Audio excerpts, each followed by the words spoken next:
Waiheke Island Western Entrance Headland project was part of a wider planning process. It was a design-led landscape process to really cope with growth pressure that was occurring at the time. Context is everything on a project of this nature. Here was a pretty laid-back lifestyle island. Bohemians, family farms and holiday makers, suddenly under pressure from intensive growth. This was 30 years ago. This is in the late 80s.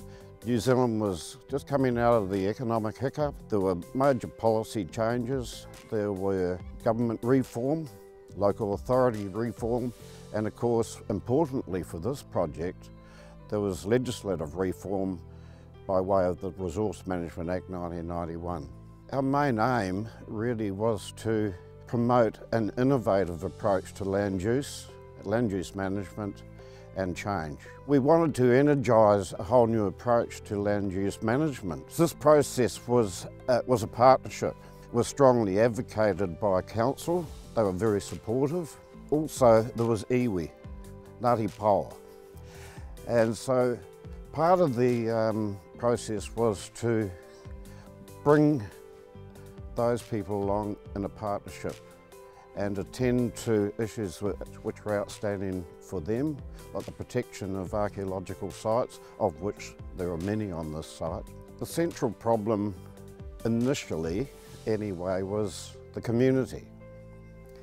And there was a small but strong group who were quite hostile to change. That was the first issue that we had to get through. The point is that the council themselves at that time, the then Waiheke County Council, were strong advocates for the approach that we were undertaking. At the end there was a strong partnership with the community because it was quite inclusive in the process that we actually used to get some confidence, I guess, that we could go forward and create change at the scale that we were promoting. The projects matured beyond expectation.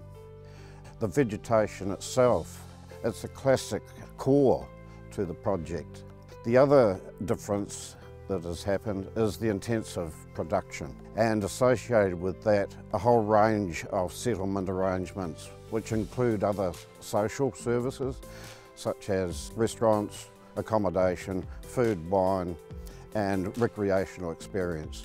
That's really quite important here because this place was not accessible prior to that actually occurring. Oh, we're really proud of this, of course.